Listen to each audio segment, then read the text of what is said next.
Here we go. It is hour number 2 of the game plan right here on Wichita's sports leader, KGSO, 1410 AM, 93.9 FM on the digital side, 99.7 HD3. Live streaming on Facebook and find us at kgsoradio.com. Appreciate everybody making us a part of your morning as we roll you through a Wednesday. Very excited to get hour 2 started on the Maximum Outdoor Equipment Hotlines by welcoming in from Wichita State University, Athletic Director Kevin Saal, and head men's basketball coach Paul Mills. Good morning, gentlemen. How are you guys doing this morning? Good morning, Doug. Doing fine. Good morning, Doug. Well, good. Well, we certainly welcome you guys in, and thank you for taking the time to be with us this morning. I know, Kevin, we talk about every other week here on the show, and Coach, it's been a while since we've had you on, and you went through your first complete season there at Wichita State. And we're going to get into talking about a lot of stuff here, especially some NIL stuff. But just kind of overall, your assessment of your first season there at Wichita State. Yeah, you know, you realize, and I've mentioned this before, that elevators don't get to the penthouse immediately. And there are levels to this. And the caliber of player, the retention, the understanding that there's a number of components that contribute to winning. Fortunately, we were able to win down the stretch, but, you know, I heard Charles Barkley say this the other day, and he says you probably coach about 4 different teams during the course of the season, and I felt like I coached about 10. You know, during at the beginning of the year, we played multiple bigs and Kenny Poto and Quincy Ballard, and then once we got into conference, realized that the majority of the league played small ball 4. And so we had to switch it up there. And then you had dudes getting eligible at semester for us. This was happening all across the country, but Ronnie and Bijan. And then some players came along late, and some of them it took a little while in order to get a setting. So all of that being said, we were able to make runs at the end of the year and put us in a position to win a few games, 2 games there in the conference tournament.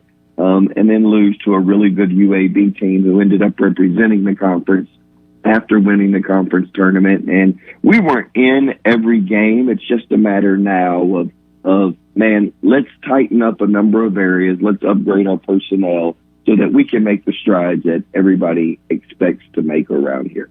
And, Coach, obviously you've been around this game for a very long time, and one of the big things that has changed college athletics across the board, not just basketball, but across the board, is the fact that now we deal with the transfer portal, we deal with NIL. I know there's a lot of initiatives going on right now with the collective to try to get the NIL portion of Wichita State even bigger and better than what it has been. There's been a new organization that's come in and has been a part of that.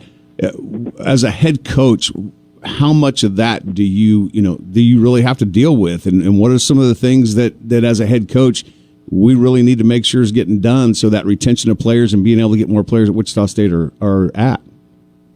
Yeah, you know, even from a transfer portal side, that's all changed here in the last 3 months. You know, before it was only you could get your one-time transfer and you could be eligible somewhere immediately, but you couldn't be a 2-time transfer. Ever since December, that has changed. Now, so you're looking at, in my opinion, what is probably minor league baseball. Is I don't know how long you're going to be able to maintain and keep a team, simply because if players are unhappy for whatever reason, they're going to be able to leave and go somewhere and be immediately eligible the way the current rules set. So I think that you used to think through balancing classes. Man, you needed this many freshmen, sophomore, so forth, so that you weren't hit in one big year. I don't know that you need to think about that anymore. You need to think about trying to get a roster. And a part of that is NIL. The most important part of NIL is retention. Students need to have a rich athletic experience. Here at Wichita State, they need to know that they are valued as a person and that they are developing as a player. And if they're cognizant of those two things and they can acknowledge it and they see it, NIL should be used in order to retain the guys that you want to retain. I don't think fans appreciate players moving every year just when they're starting to get to know somebody. And I would tell you that having deep roots at a location allows you to have a future in that particular place. I think you see this with the Purdue players. I think Zach Edey obviously is a really good player, but had he jumped around year to year to year, I don't know that he would have allowed this legacy that he's created there to be cemented the way that it has been. And so I think from a retention side, we need to do a good job of making sure that the student athlete experience is rich. But from the NIL side, that way if so-and-so is offered, school XYZ is offering this much more money, they say, listen, I'll take less simply because of the support and the development that I've gotten at Wichita State. Hey, Coach Mills, Jay-Z here. Sorry for Doug's over-fascination with my nickname, but you mentioned the warm close to the season that you had. I felt like a large part of that was because of Colby Rogers. Man, that three-point shot is a thing of beauty, but I felt like he really started to round out the edges of his game. How'd you unlock Colby Rogers' late success? Yeah, I think what happened with Colby was he just became more comfortable. It wasn't that the shots were different. I mean, if you look at it, and I don't want to get too wonky on you, but we were 41st in the country at generating open threes. So there's 360 schools. So we were in the top 12% of being able to generate open threes. The problem was they weren't falling. And that wasn't just at a one particular player. And therefore, a stretch of 4 games, I think Colby was shooting 80% from three. So in my mind, it was, law of averages. We knew that eventually he would come around. I think from a coach's perspective, you can't really control whether the shots go in or not. You have to pay attention to the quality of the shot. And obviously, if something's not working, you need to try to switch it up. But I thought the quality of the shots that he was taking. I think the other thing that helped is if you look at Bijan and his ability to make strides, passing the ball and being aggressive in scoring, is Quincy Ballard is such a lob threat. And so guys have to make a decision. If I'm in a pick and roll, do I stop Quincy Ballard on the lob threat, or do I guard this Colby Rogers guy on the perimeter? And so I thought it was a mixture of both, and I thought the shots that Colby was getting allowed him to really showcase his ability to make catch and shoot shots. You said a couple of things a moment ago, Coach, that I do want to kind of address here, because we have seen lately a couple of big names that have spoke up about what's going on right now in college athletics. The biggest one on the football side, obviously Nick Saban decided to retire.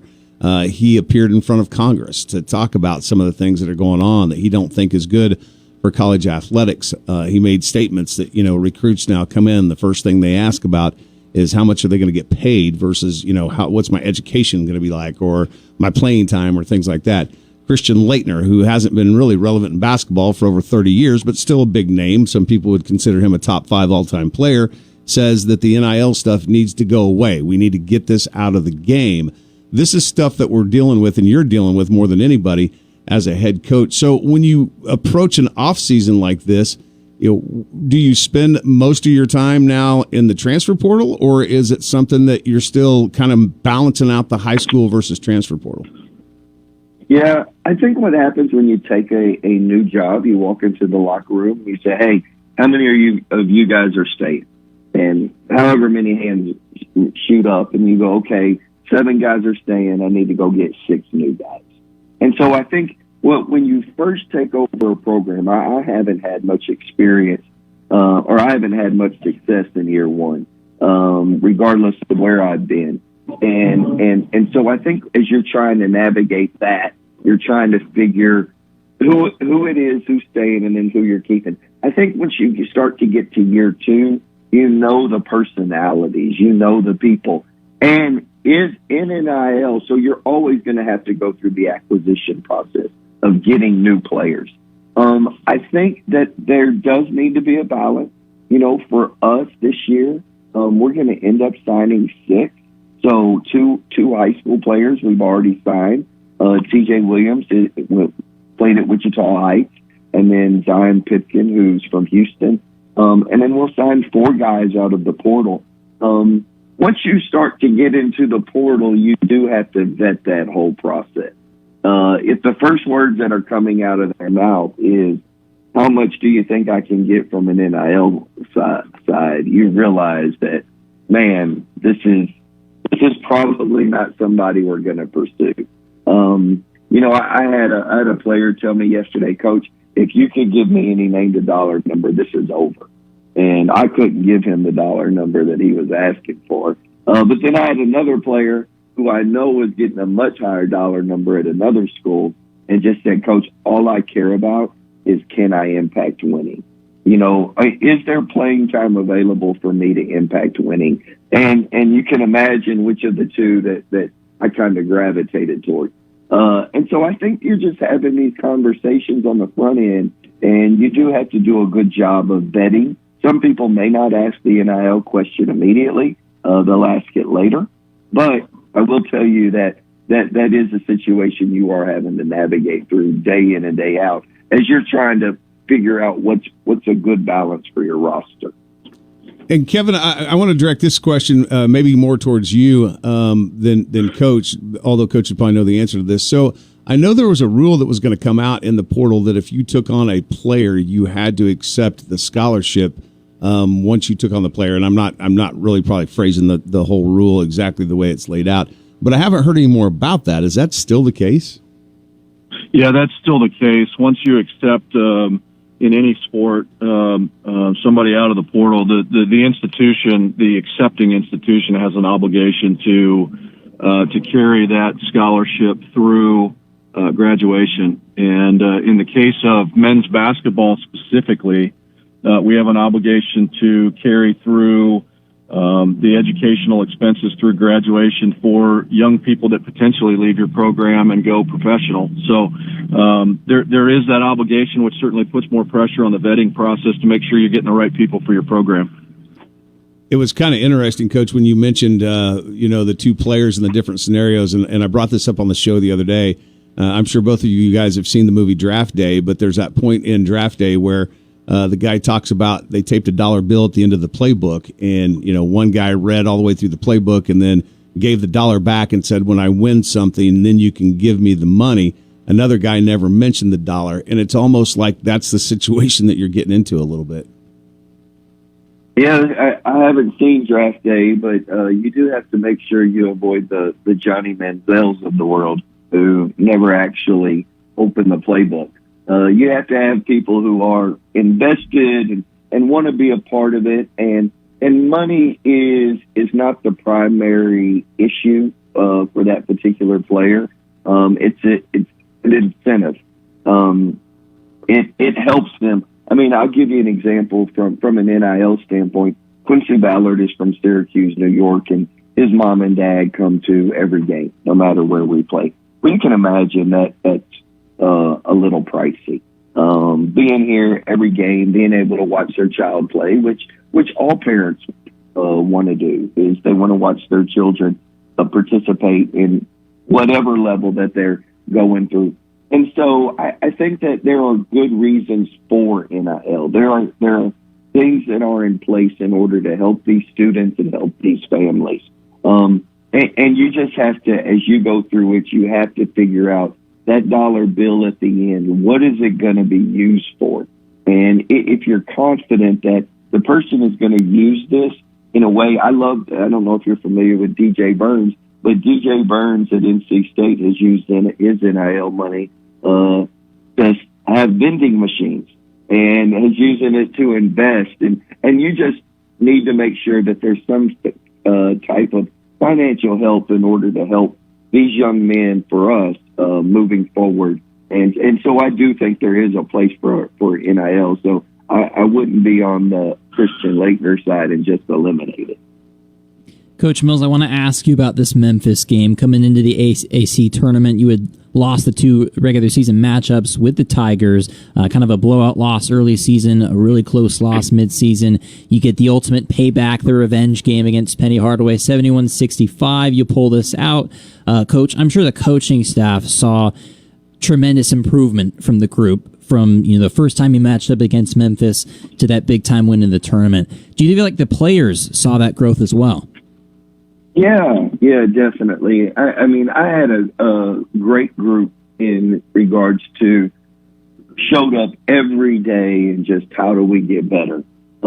We realized, I mean, if you go into it, I think we were picked 8 in the preseason poll. So we knew that we were going to, from the outside and just people being aware of what the roster was, I think we knew that there would be some growing pains through the course of the year. It wasn't as if on paper we had, 1 through 5, we had top 3 players at every spot. And so we knew that there was going to be some growing pains. And so I think, obviously the game at Memphis, you lose on a buzzer beater. They were able to make a shot in the last 2 seconds in order to win that one.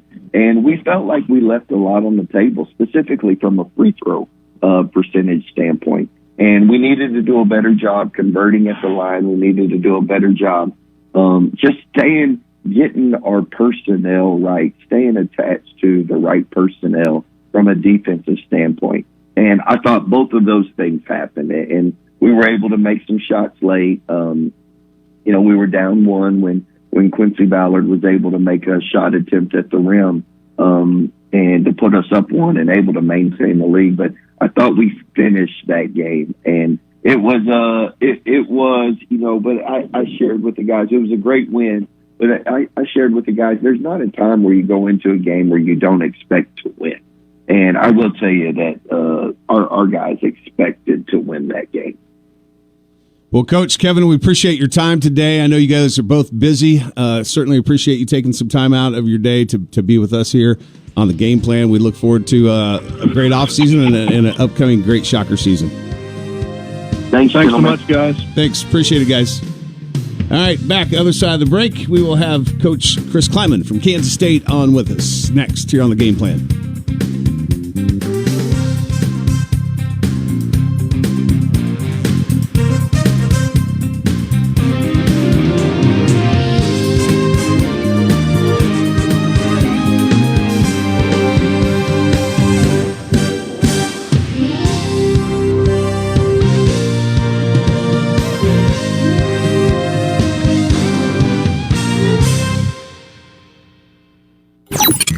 This segment of the game plan is brought to you by Moneytown Pawn on Oliver, just south of Pawnee. Tools, electronics, firearms, jewelry, and more. Find what you need at Moneytown Pawn.